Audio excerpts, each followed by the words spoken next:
This meeting is being recorded.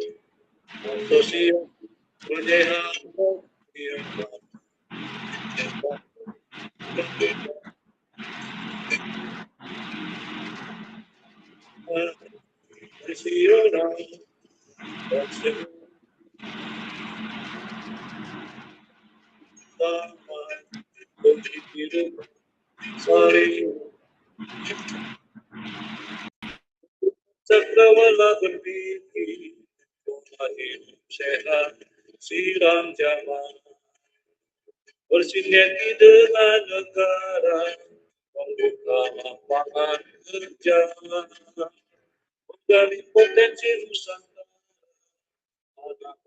anak tradisi,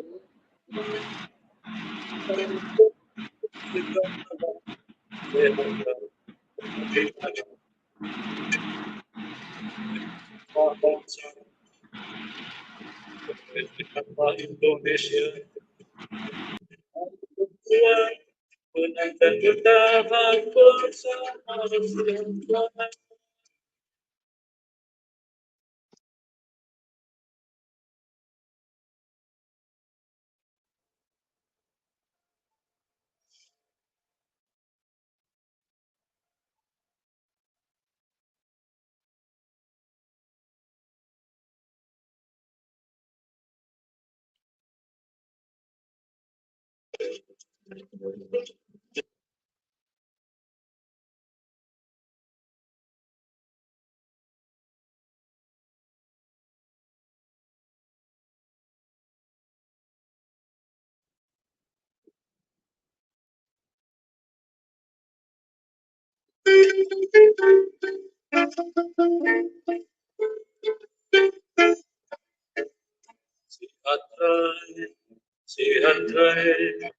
Sihat Rai, Asosiasi Penyehat Tradisional, terapi siram jamaah, mengantar penyehat tradisional dan semua insan menuju taman kehidupan saling mengingatkan. Membuka cakrawala berpikir, pola hidup sehat, siram jaman, bersinergi dengan negara, membuka lapangan kerja, menggali potensi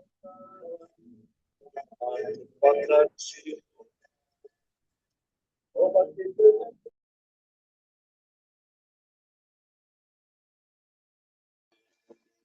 Sehatlah bangsa, sehatlah Indonesia.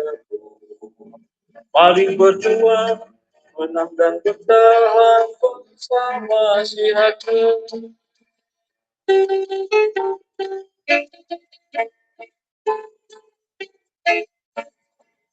Sihat Rai, Sihat Rai, Sihat Rai, Asosiasi Terapi Siram Jaman, mengantar penyehat tradisional dan semua utama kehidupan saling. Membuka cakrawala berpikir, pola hidup sehat, siram jaman, bersinergi dengan negara, membuka lapangan kerja, menggali potensi Nusantara, tanaman obat tradisional, obati penyakit segala, sehatkan jasad, hati, dan akal. Sehatlah bangsa, sehatlah Indonesia. Mari berjuang, menang dan bertahan bersama Sihat Rai.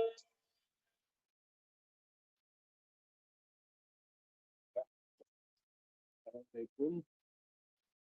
Rekan sudah pada kumpul ya. Siapa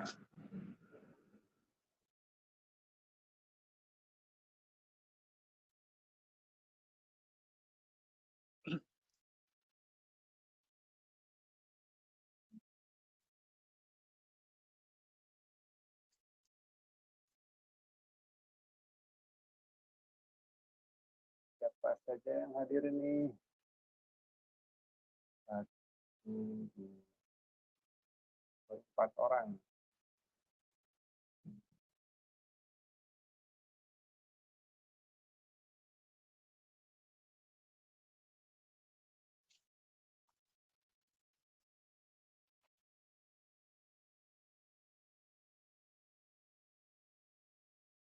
Kita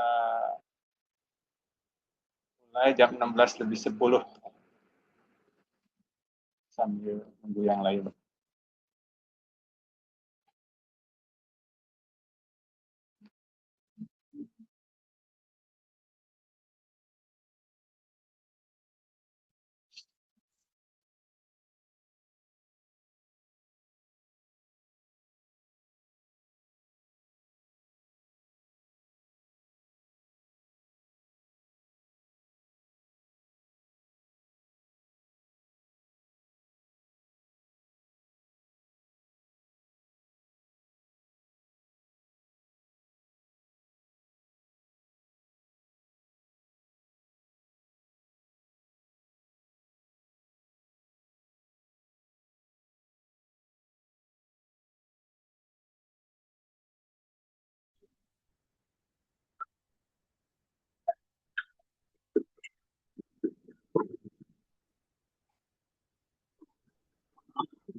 Kita mulai 2 menit lagi ya. Jam 16:10.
Ya, kita mulai saja ya. A'udzubillahiminasyaitonirrajim. Bismillahirrahmanirrahim. Assalamualaikum warahmatullahi wabarakatuh. Waalaikumsalam. Waalaikumsalam warahmatullahi wabarakatuh. Alhamdulillah pada hari Rabu tanggal 4 Maret ya. Ini saya salah nulis. Bukan Februari. Oke, seperti biasa ada namanya program rutinan ya setiap minggu, itu namanya Kurma Sehat. Ya. Jadi Kurma Sehat itu adalah kuliah umum rutin materi ajar seputar Sihatren. Nah, untuk minggu ini kita ketemu dengan penyakit yang namanya kencing manis ya. Mungkin Bapak Ibu sering mendengar ya, bahkan mungkin sering menemukan klien dengan kasus ini ya, atau dengan kata lain namanya diabetes. Ya. Nah, sekarang saya mau tanya kepada Bapak Ibu, apa yang Anda lihat dan dengar gitu ya, saat seseorang dihadapkan satu penyakit, nah, contohnya kencing manis misalnya. Coba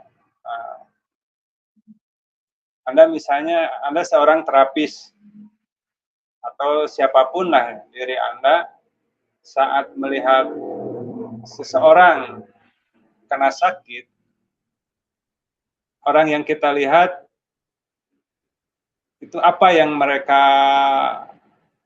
lakukan atau apa yang terjadi gitu di mereka. Silakan.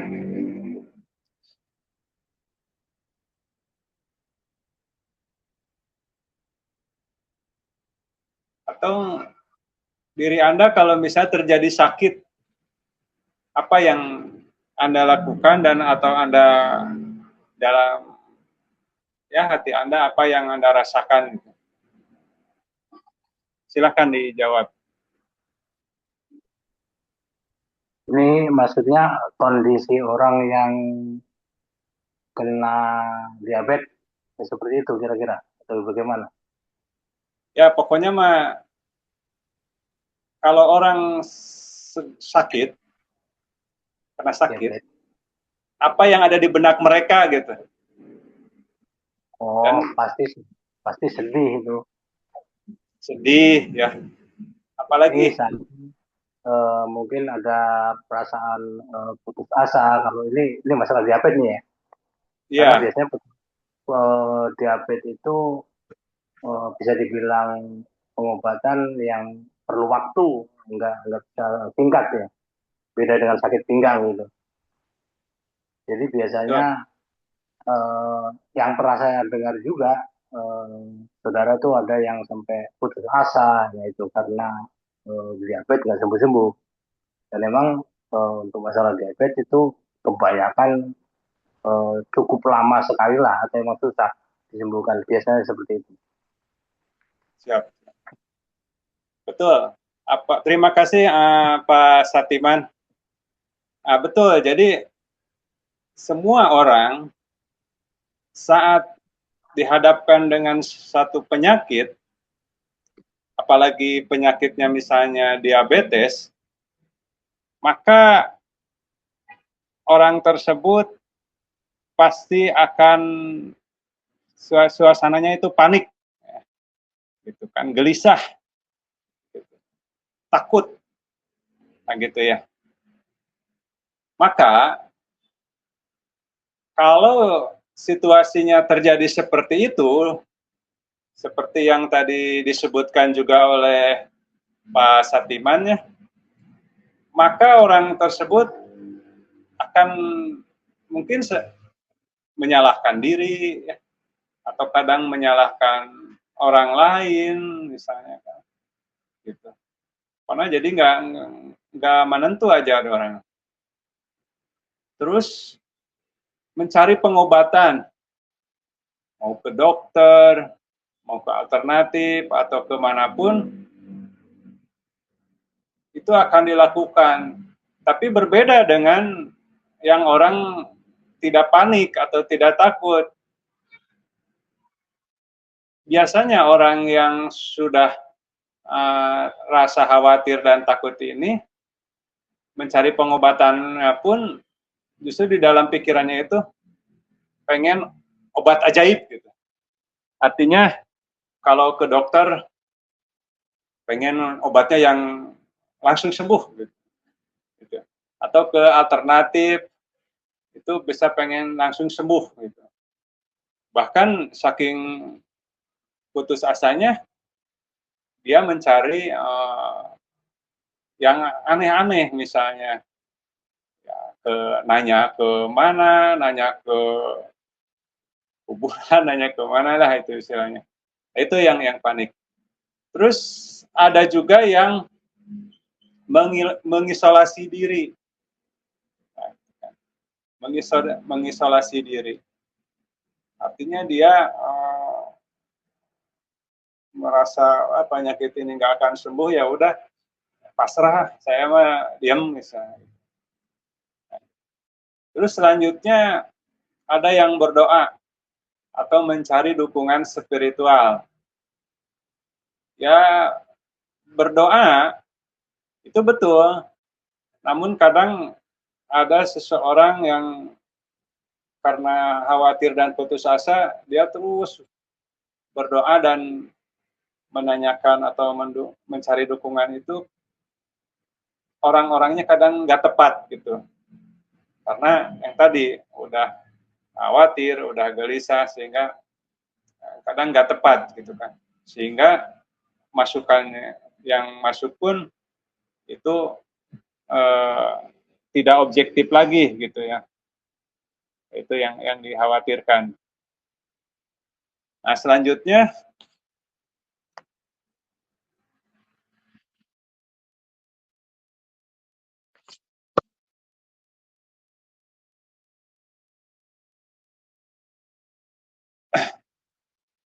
mencari informasi yang berlebih gitu kan. Artinya berlebih ya tadi, karena pengen sesuatu yang cepat sembuh gitu kan, gimana, nah, sehingga nanti menerimanya justru yang nggak benar. Nah, kondisi-kondisi ini ya, bagi kita nih seorang terapis, ataupun kita misalnya yang terkenanya, misalnya apabila ada situasi yang seperti ini, maka kita harus dirubah dulu. Gitu. Nah, bagaimana? Nah, gitu. Inilah salah satunya terapi siram zaman ya, yang akan memberikan solusi.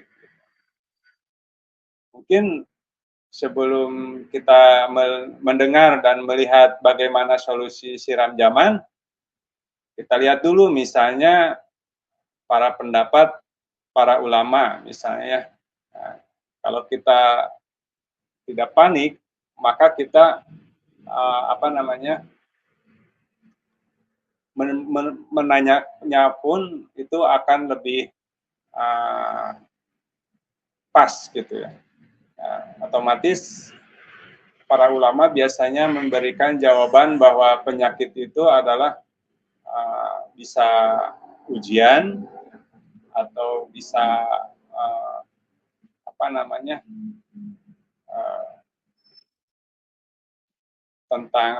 tantangan ke kita ya, kesabaran ya, menguji kesabaran, atau bisa penghapus dosa atau dan lain, sehingga itu mulai cukup memberi ketenangan lah kepada kita gitu ya. Nah, namun kita tidak cukup dari situ saja, kita harus ada suatu upaya ya, bagaimana mengatasi penyakit yang kita akan bahas itu, yaitu kencing manis. Nah, maka sebelum kita ke akar permasalahan yang akan kita bahas, yaitu diabetes, maka kita harus tahu dulu apa sih terapi siram zaman. Nah, gitu ya, atau kita singkat dengan TSJ ya.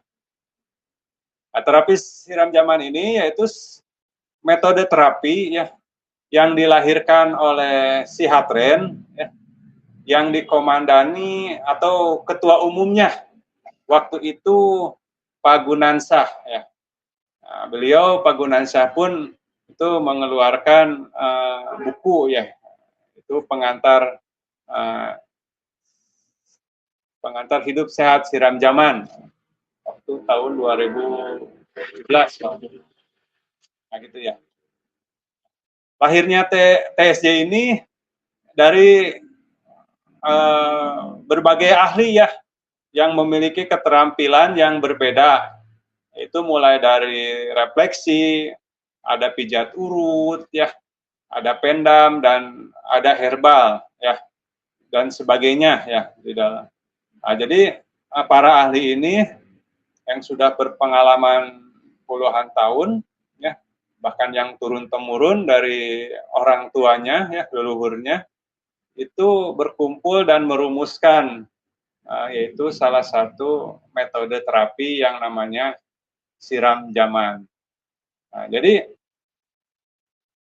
inilah terapi siram zaman itu adalah sistem penyehatan menyeluruh ya dengan kombinasi keterampilan, ramuan, dan jaga makan.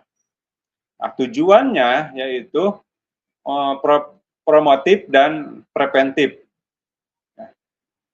Nah, misalnya, apakah Pak bisa menjumbuhkan misalnya kuratif?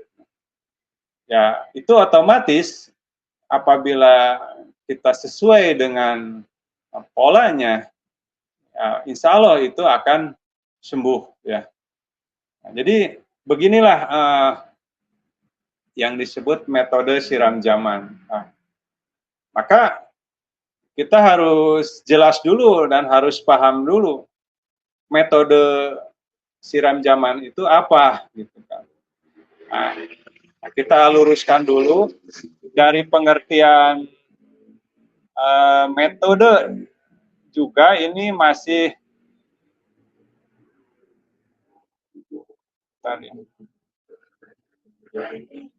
dari metode juga ini masih ada beberapa pemahaman gitu ya. Satu sisi metode ada yang mengartikan bahwa metode itu adalah special form of ide atau bentuk khusus dari ide. Terus ada juga metode ini mengartikan ini kepada bahasa Yunani ya, menurut arti katanya itu terdiri dari meta dan hodus, yang artinya method is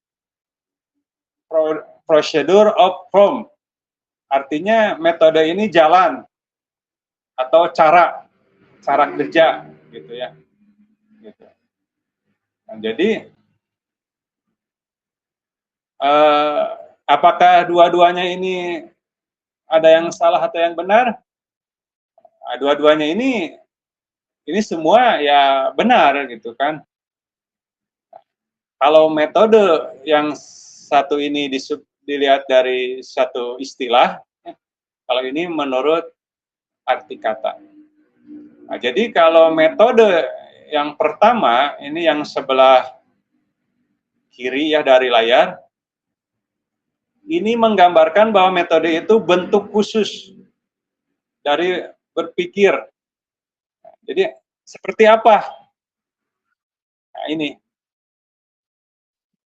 ini yang disebut metode siram zaman, itu dari sudut berpikir atau bentuk berpikir.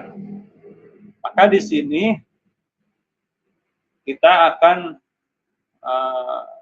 melihat mana yang dimaksud bentuk berpikir gitu. Maka kita lihat dulu ada dari kata refleksiologi. Refleksiologi mungkin kita mendengar di luaran Refleksiologi itu ya pijat ya. Nah, namun yang dimaksud refleksiologi di sini adalah ilmu tentang cerminan. Gitu. Nah, maka di sini, nah ini yang garis biru ini adalah garis konsepsi, atau kalau dilihat dari gambar ini ada dua segitiga ya. Nah, ini dihadapkan garis ini cermin, atau kalau dari sudut ilmunya ini garis konsepsi. Apabila yang benda ini segitiga 012 ini menghadap ke cermin, maka bayangannya akan membentuk 0, 2, 1. Maka bentuk asli dan di dalam cermin, ya bentuk yang ada di dalam cermin, itu akan sama persis dan berhadap-hadapan. Nah, maka inilah yang disebut metode siram zaman. Artinya, kalau misalnya sudut guru dan sudut murid, misalnya, nah, apa yang disampaikan guru dan apa yang diterima oleh murid itu harus sama, nah, harus berhadapan seperti ini, gitu ya. Begitu kalau dari sudut terapis dan klien, maka apa yang disampaikan terapis dan yang diterima oleh klien itu harus sama, harus sudah sepemahaman, udah sebentuk sebangun gitu. Maka kalau sudah sama, misalnya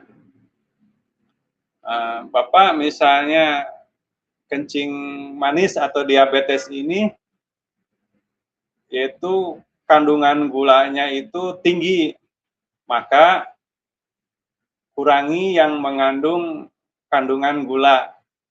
Nah, gitu.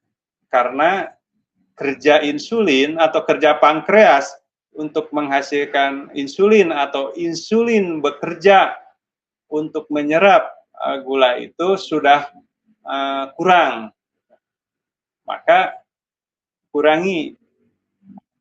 Nah, si klien juga harus sama, mempunyai pemikiran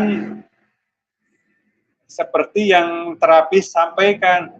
Oh, jadi gula darah itu akibat dari kerja pankreas menghasilkan insulinnya itu sehingga kurang maksimal bekerjanya.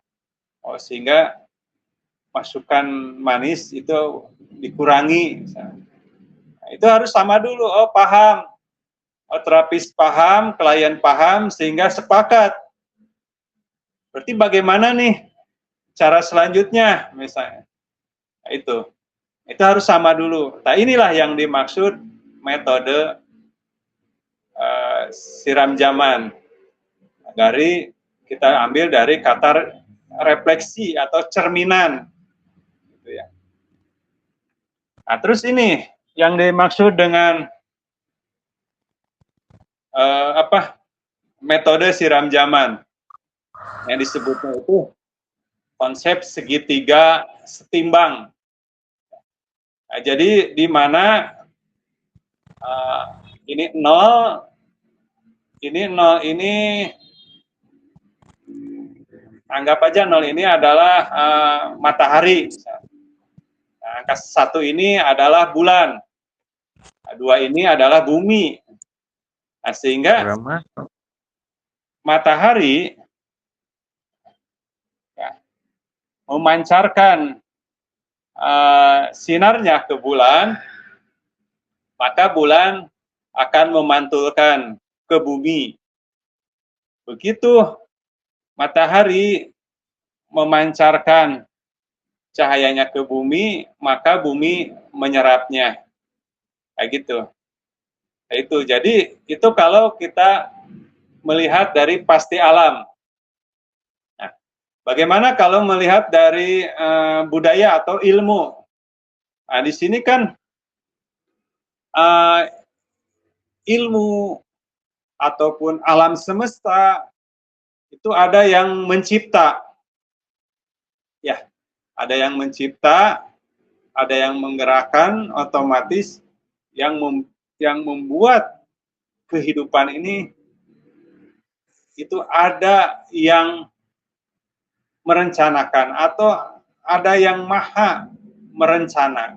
Nah, berbicara penyakit di sini, maka 0 ini berarti sang maha pemberi penyakit gitu.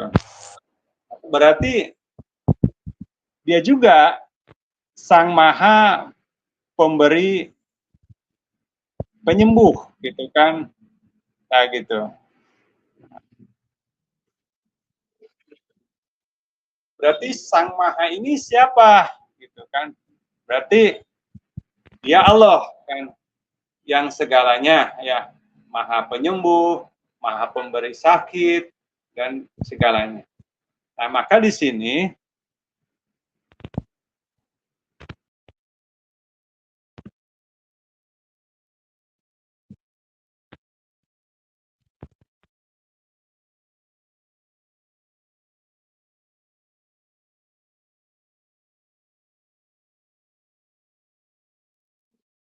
gitu. Di sini Allah yang telah menciptakan ilmunya. Gitu. Allah telah menciptakan sebuah ilmu. Berarti ilmu apa? Ilmu kesehatan. Gitu kan? Nah, terus Allah juga yang telah menciptakan semesta angkasa. Berarti di dalamnya ada kita. Ya. Berarti penyakit atau apapun, berarti tubuh Allah yang menciptakan. Ini dilambangkan angka 2. Nah, kalau ilmunya kita lambangkan angka 1. Nah, Allah Sang Maha Pencipta kita lambangkan di sini 0. Ingat, 0 itu adalah sebuah angka yang luar biasa ya, bukan berbeda dengan 0. 0 ini adalah sebuah angka yang sangat tak terbatas gitu kan di sini. Maka kita kembali, tapi kita ini hanya sebagai menganalogikan ya, biar gampang menyebutnya gitu. Nah, maka di sini 0 ini akan memancarkan sebuah ilmunya, berarti membuat rancangan, membuat keterangan bahwa hidup sehat itu begini. Nah, kalau misalnya melanggar, ini akan terjadi sakit. Inilah keterangan-keterangan, sehingga bagaimana hidup ini harus memenuhi pedoman ilmu ini. Gitu. Nah, begitu juga Allah ini memancarkan ke semesta ya, menjelaskan bahwa ilmu ini atau alam ini adalah patuh gitu ya. Alam ini patuh.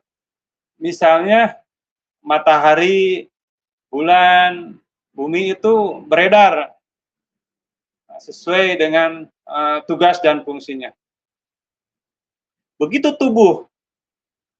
Tubuh ini patuh. Lambung bekerja sesuai tugas dan fungsinya. Jantung bekerja sesuai tugas dan fungsinya. Begitu pankreas yang berhubungan dengan penyakit diabetes pun itu patuh. Nah, apabila terjadi kesalahan, maka di situ akan hilang keseimbangan. Nah, disitulah terjadinya sakit. Maka kita seorang terapis harus memposisikan seperti ini. Jadi kita itu harus menghadap, ini yang warna biru ini adalah konsepsi ya. Ini konsepsi. Jadi 012 132 ya. Nah, ini kalau disimpan kita sampingkan ya, kita tarik. Kalau kita berhadap-hadapan nih, maka akan seperti garis biru ini, gitu. Akan membentuk garis aja, gitu. Nah, maka kita ini harus menghadap ke ilmu, ke konsep. Nah, maka si klien pun, si terapis pun harus menghadap ke konsep, gitu. Artinya apa? Misalnya terapis udah mengakui, menyadari bahwa tubuh ini adalah satu konsep ya, yang udah patuh.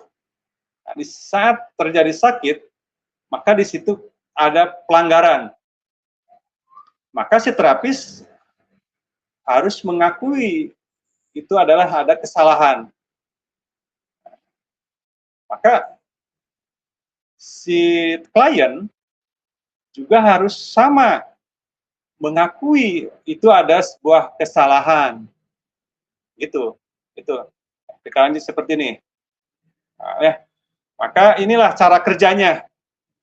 Nah, kalau ini mah tadi sebuah konsepsi ya, metodologi atau bentuk berpikir. Nah, jadi cara kerjanya seperti ini. Maka si klien dan terapis harus sama-sama mengakui ini ada sebuah kesalahan atau ada pelanggaran. Ya. Namun kesalahan dan pelanggaran ini kita jangan terus dibawa di penyesalan, bukan. Tapi mengakuinya itu seperti ini. Kita mengakui bahwa Tuhan, ya, Allah itu Sang Maha Perancang. Allah itu Sang Maha Penyembuh. Nah, kemudian juga Dia Allah, yaitu Tuhan Sang Pemberi Sakit. Kemudian Dia Allah, Tuhan Pencipta ilmu. Nah, di sini kita akan membahas siram zaman, maka bahwa kita akui, kita sadari, dan kita yakini bahwa siram zaman ini itu dari Allah. Begitupun alam semesta, yaitu organ pankreas, itu adalah ciptaan Allah, gitu kan. Nah, itu harus sama dulu.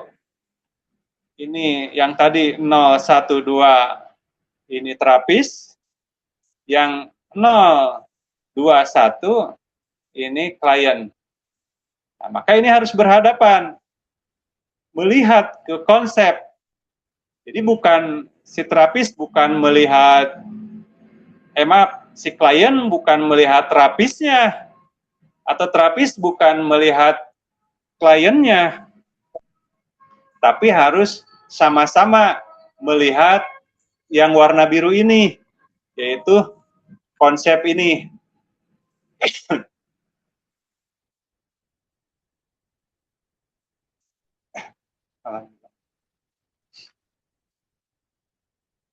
Itu ya rekan-rekan.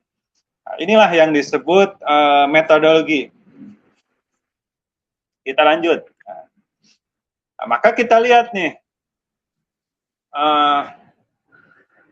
pasti alamnya.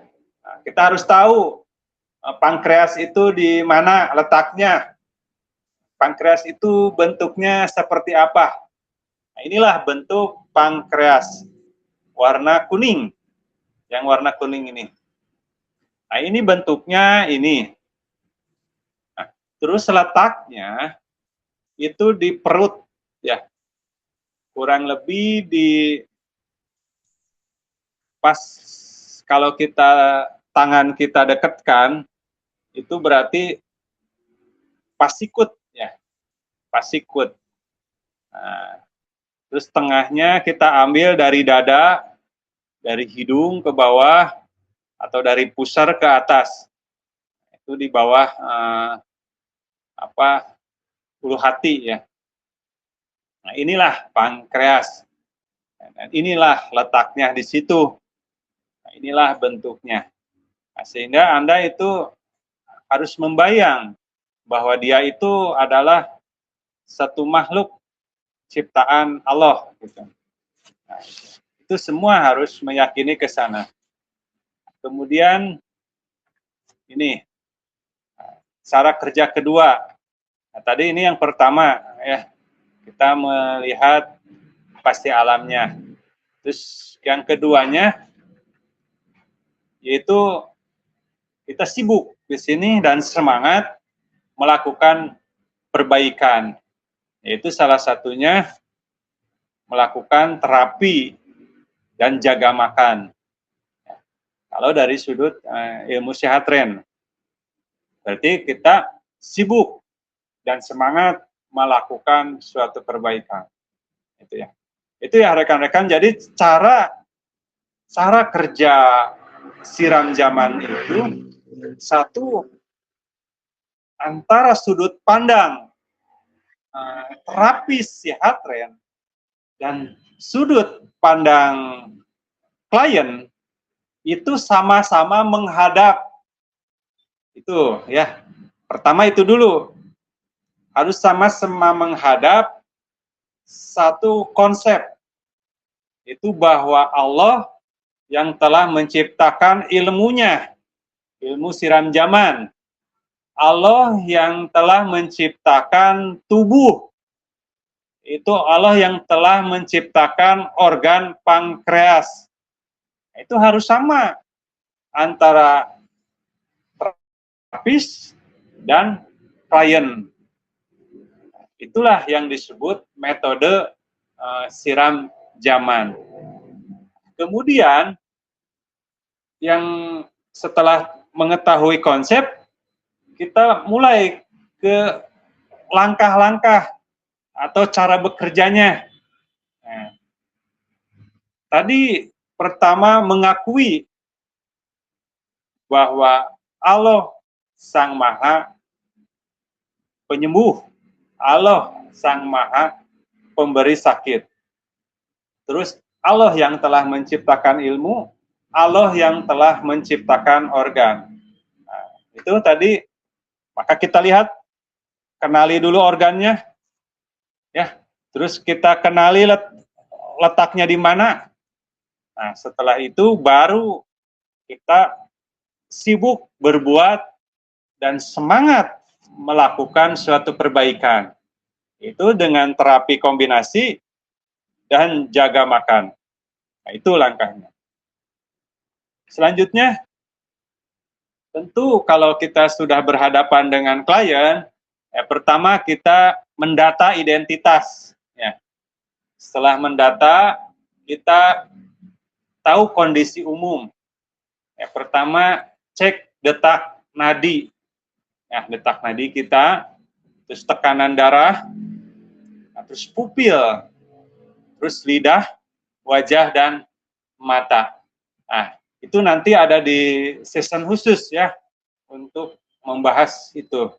Nah, kita fokus ke diabetes dulu. Nah, itu kondisi umum. Terus selanjutnya, kondisi klien yang sedang diabetes ini, kita pastikan dulu ya, bahwa kadar gulanya berapa.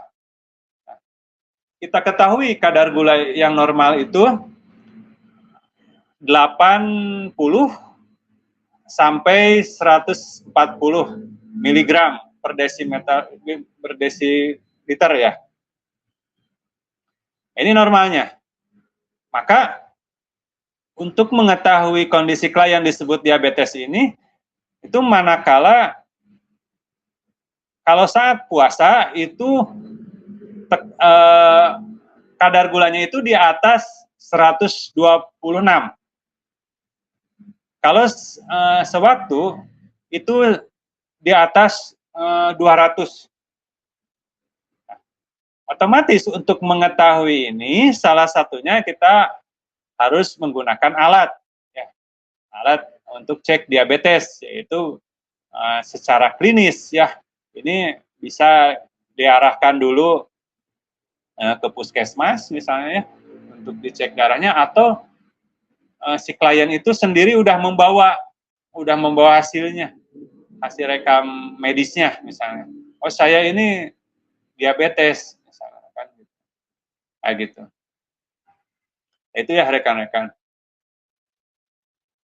Otomatis kalau kita udah lihat rekam medisnya, oh iya, ini betul diabetes ya, dari hasil medis. Kemudian kita pastikan lagi, kita tanya misalnya, bagaimana Ibu kalau buang air kecilnya di malam hari, gitu kan? Oh iya, saya sering buang air kecil di malam hari, misalnya. Terus ada misalnya, oh gimana, sering merasa haus tidak? Oh iya, sering merasa haus.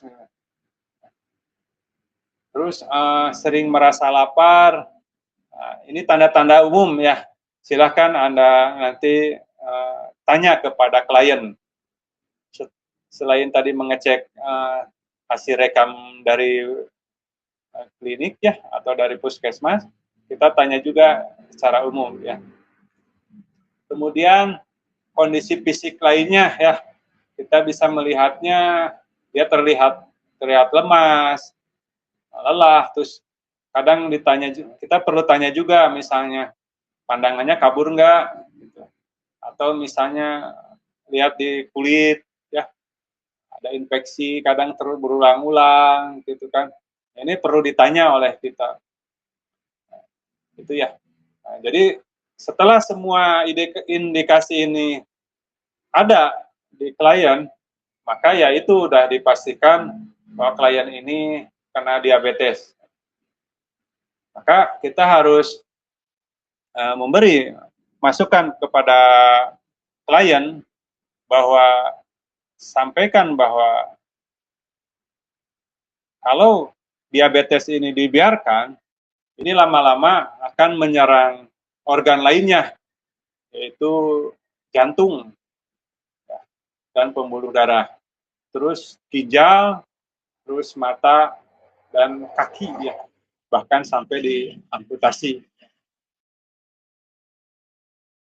Nah, selanjutnya, nah ini tindakan terapi siram jaman, ya, tindakan terapi siram jaman, yaitu pertama kita ketahui dulu atau identifikasi dulu gangguan organ langsung, ya, dengan diabetes ini apa?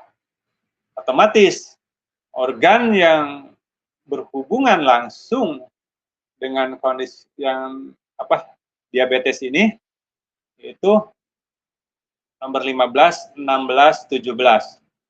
Apa itu 15, 16, 17? Yaitu lambung, usus kecil, dan pankreas. Nah, jadi yang langsungnya yaitu pankreas, yaitu nomor 17. Nah, namun di sini sangat berdekatan dengan sistem pencernaan lainnya, yaitu lambung dan usus 12 jari. Yang berhubungannya yaitu nomor 19, itu adalah liver, ya. Terus nomor otomatis ada yang nomor 12, ya, 13. Nah, artinya ini bagaimana? Kita terjemahkan dulu ya. Nah, maka kita simak. Yang berhubungan organ yang langsungnya yaitu pankreas. Jadi diabetes ini yaitu ada gangguan di organ pankreas. Ya. Maka di dalam keilmuan medis, diabetes itu dibagi dua, ya. Ada tipe 1 dan tipe 2. Kalau tipe 1 itu pankreasnya masih bisa bekerja, namun kekuatan atau kecepatan merespon terhadap glukosa itu lemah.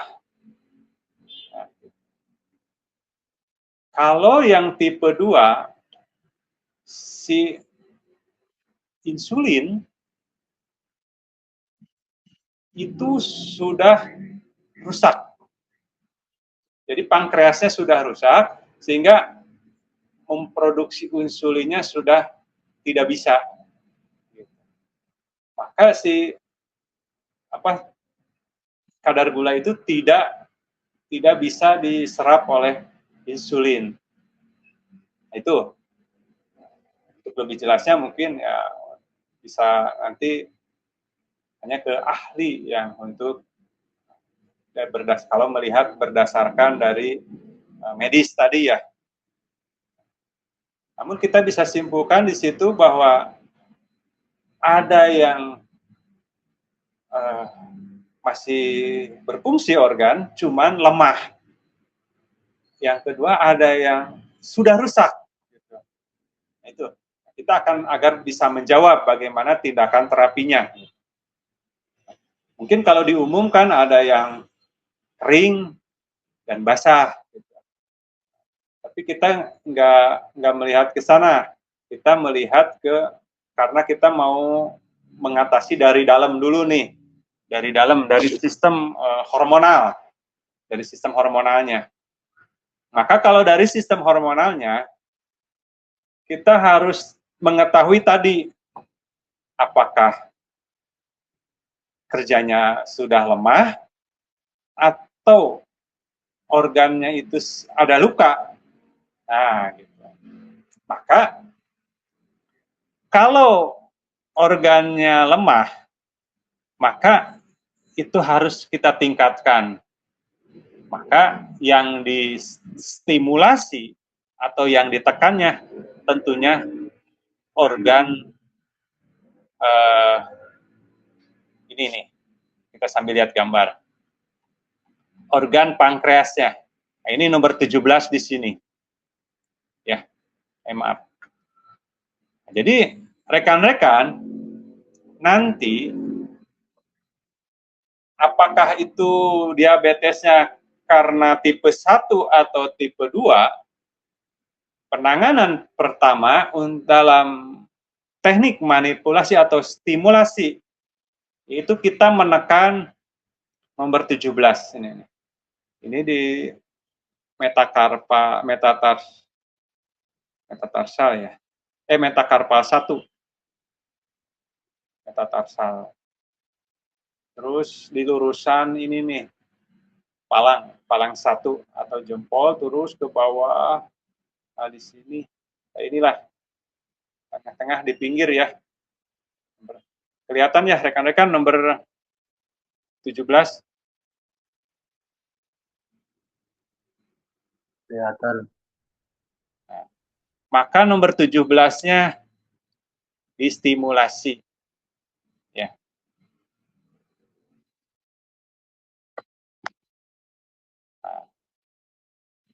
Nah, kalau misalnya organnya lemah, maka kita stimulasi juga nomor 15-nya. Atasnya itu lambung.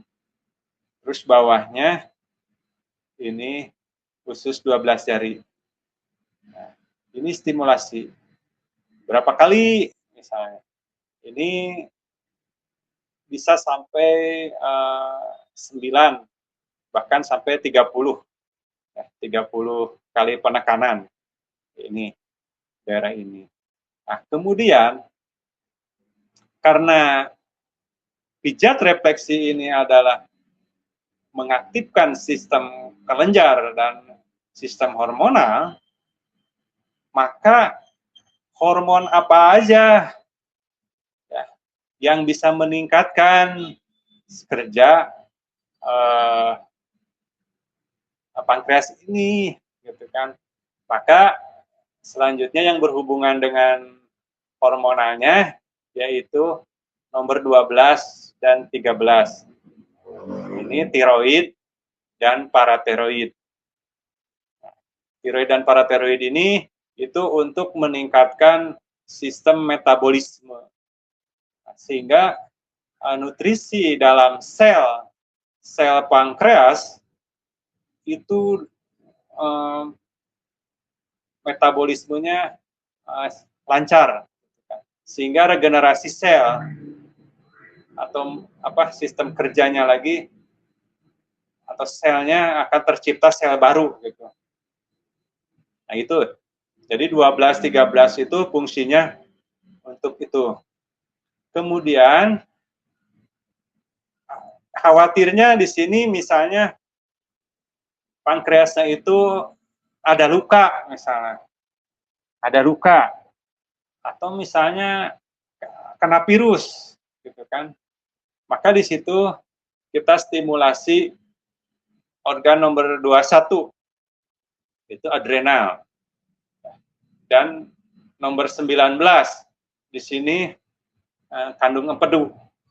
Ya, jadi kandung empedu ini untuk membunuh itu virus, ya.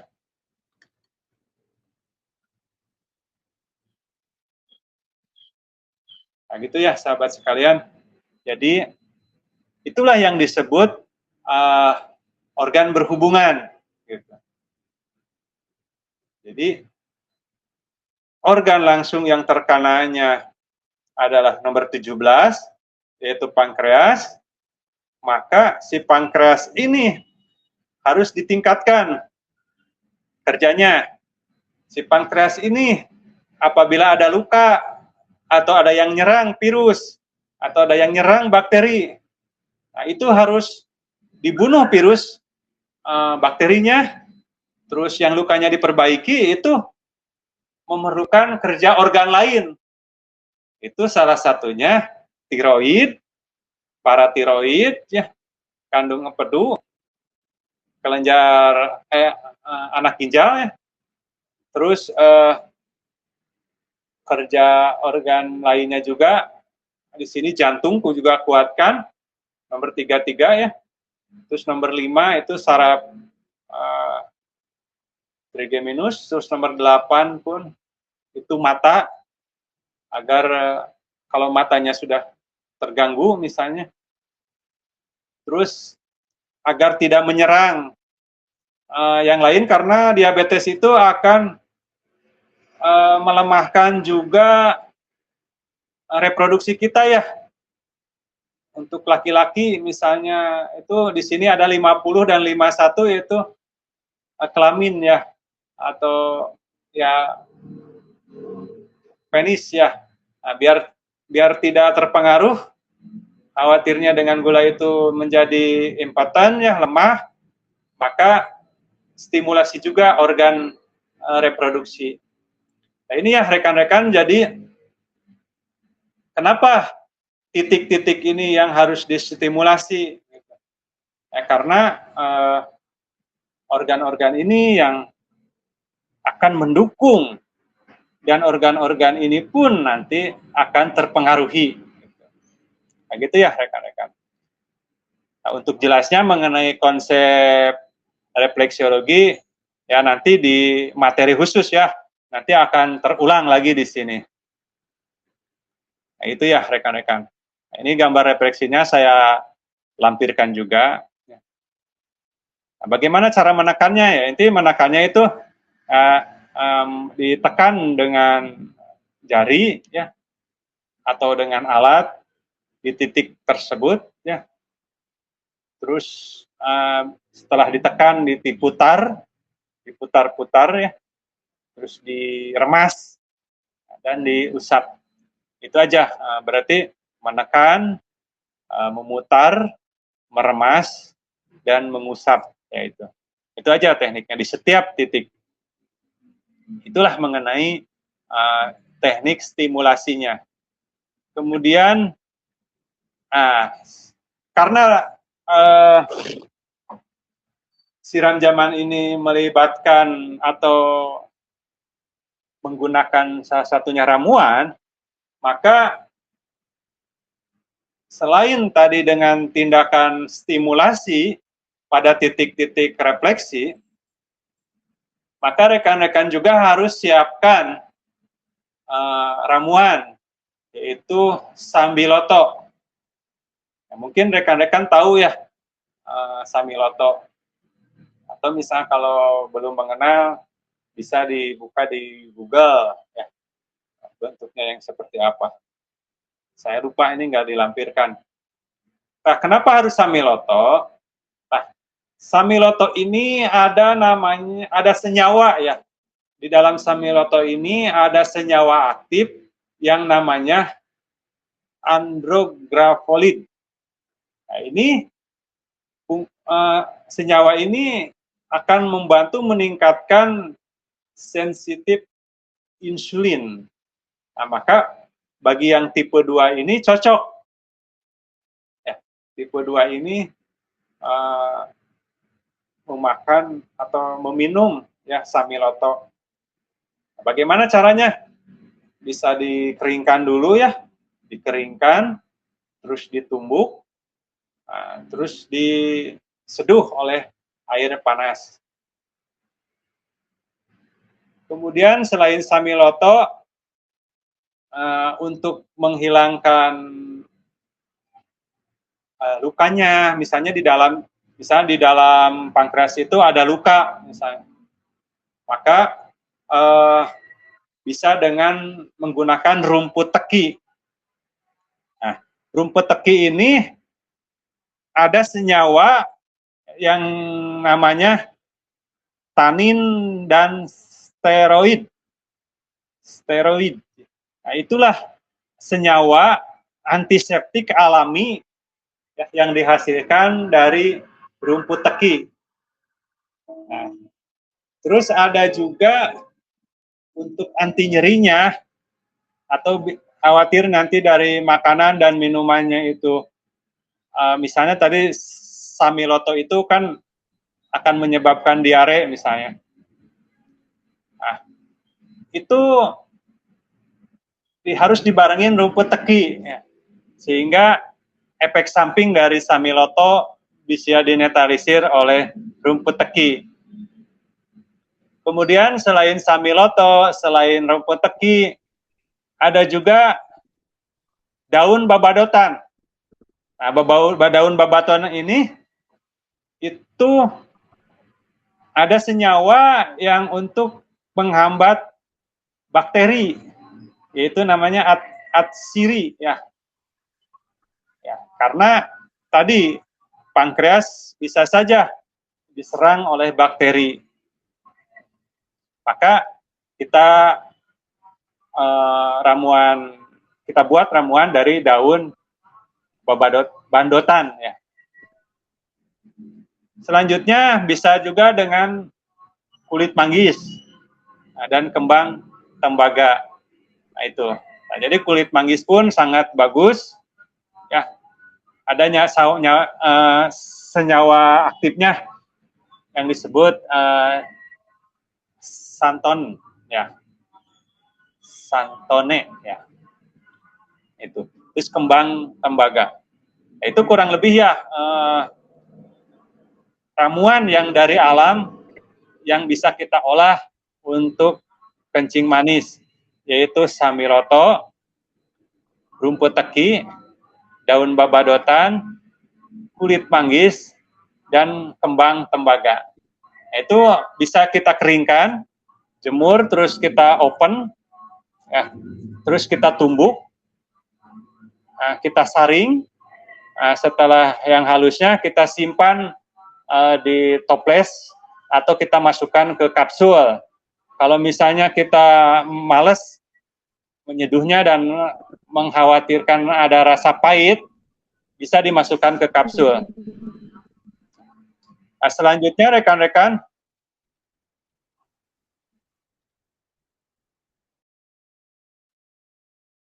apabila misalnya tadi rumput teki atau apapun susah, rekan-rekan ada yang ramuan yang sudah jadi gitu ya, yang sudah jadi gitu. Nah, di sini kita ada 2 paket ya. Ada 2 paket. Untuk diabetes ini ada paket 1 yaitu gabungan ya atau paket JRH1, JRH2, JRH6 dan kalsium sutang ya.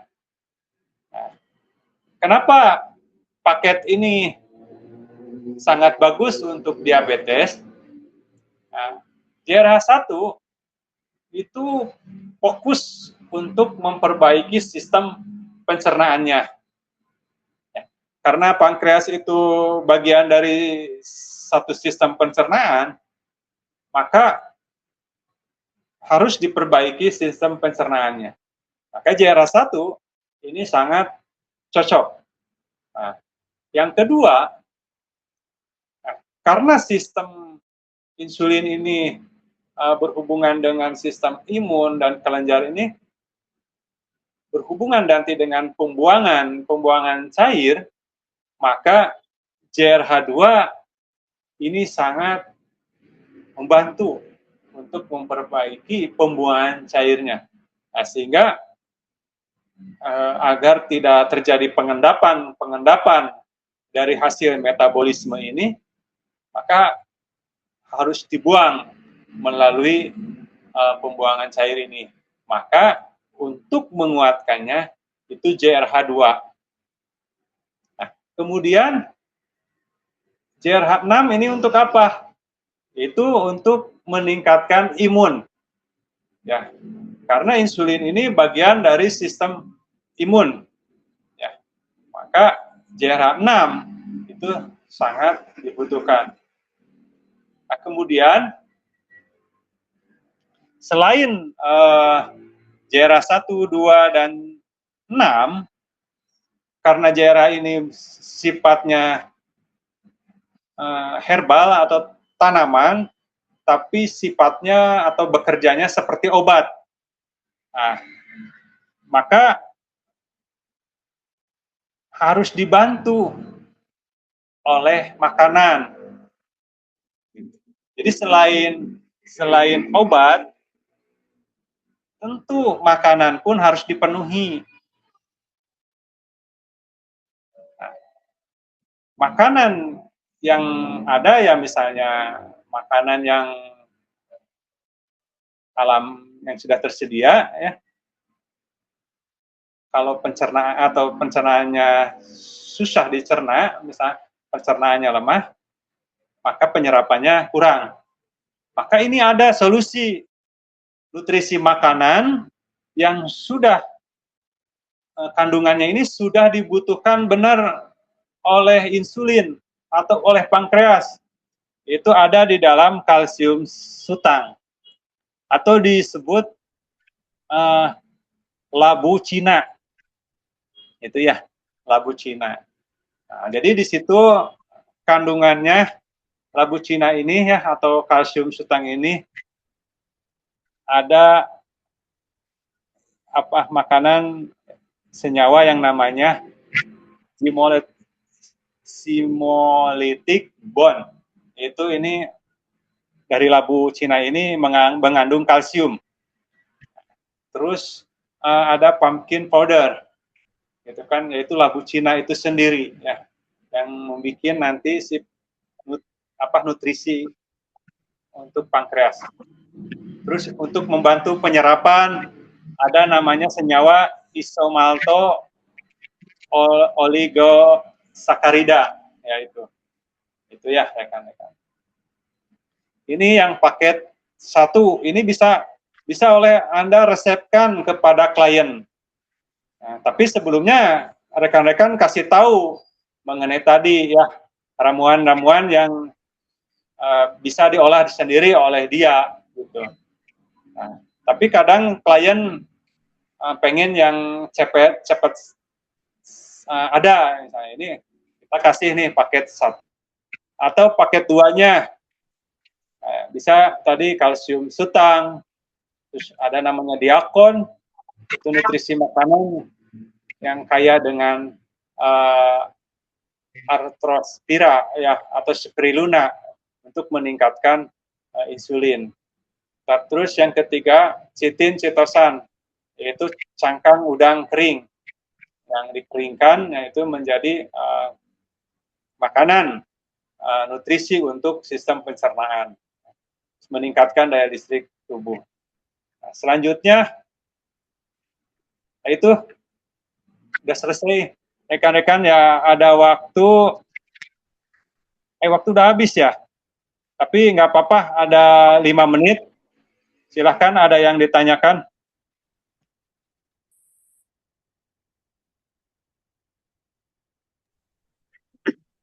Izin bertanya, Pak Teddy. Silahkan. Ini kan terkait yang diabetes ya. Ada yang berat badan itu yang tadinya di angka 65 jadi 40. Itu penanganan penanganan pertamanya seperti apa tuh untuk terapi ini?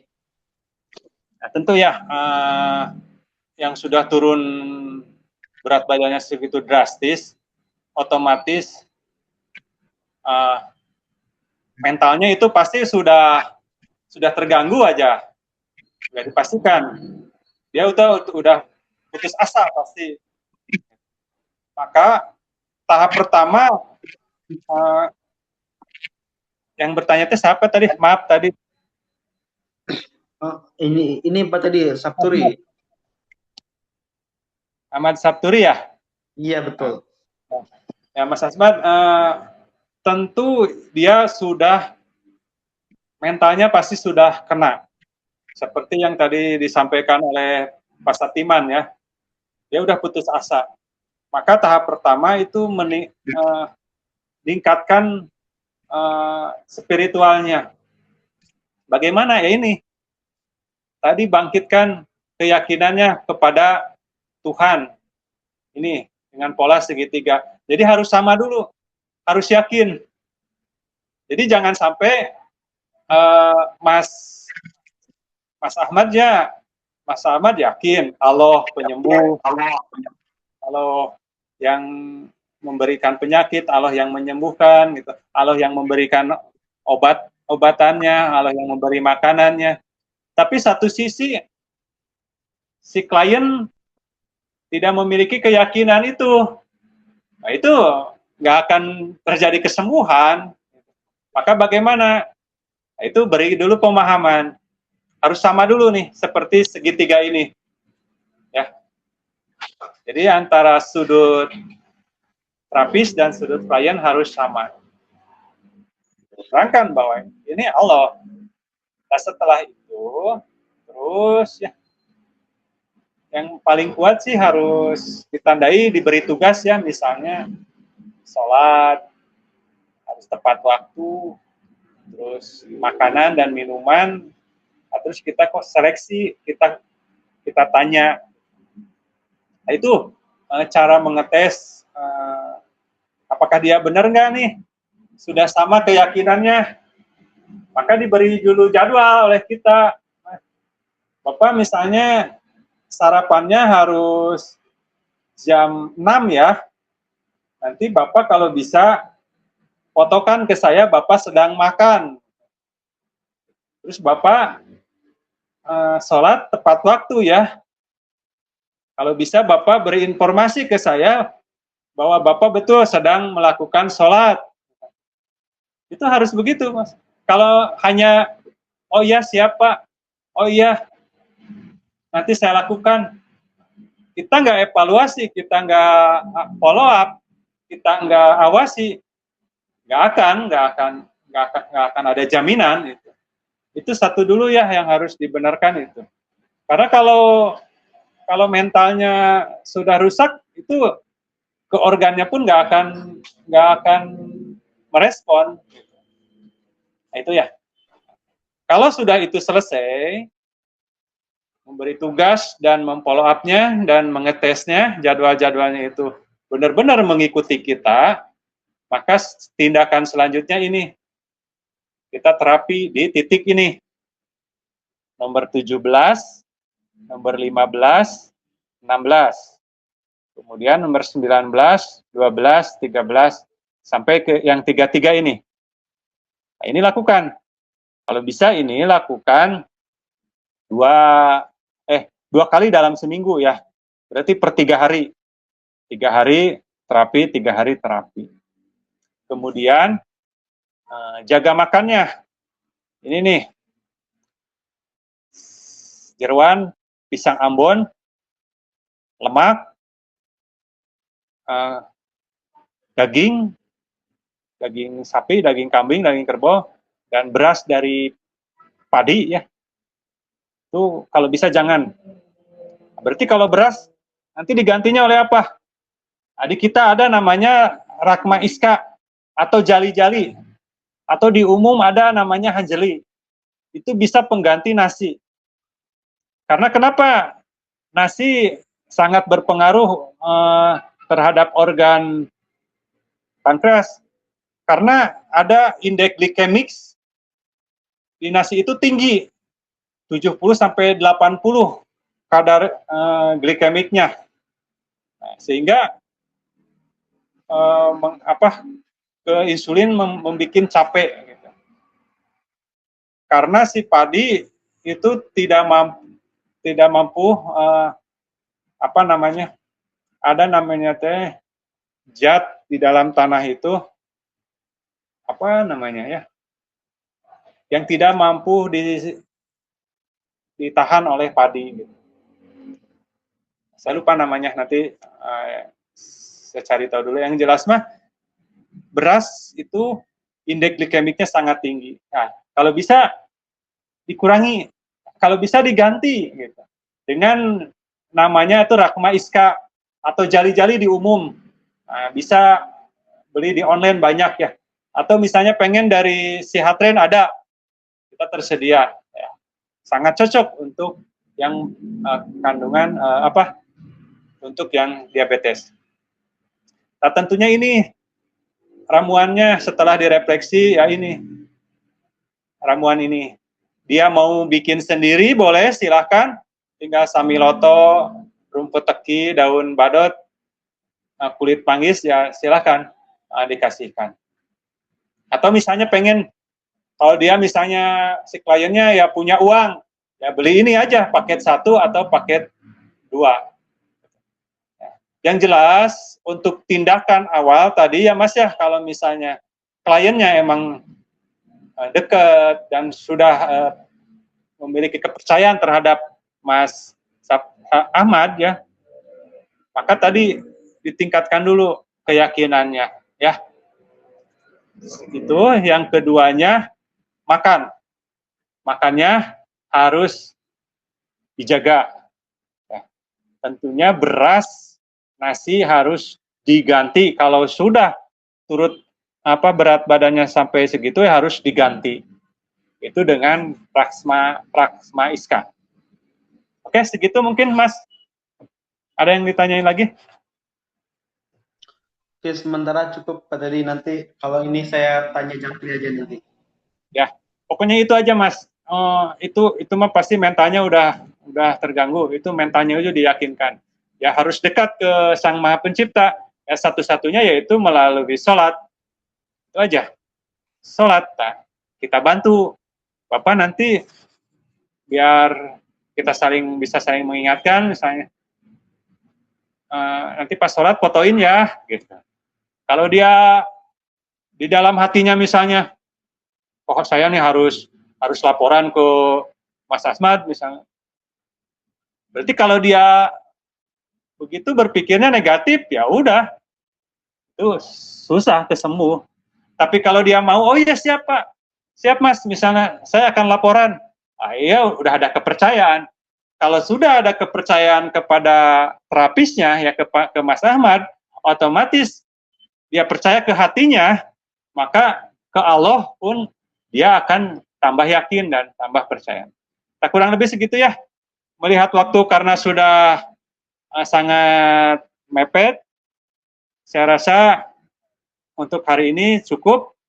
Jangan khawatir, kita bisa nanti di grup ya untuk diskusi, ataupun nanti kita ketemu di Kurma Sehat di lain waktu ya, di minggu depan ya.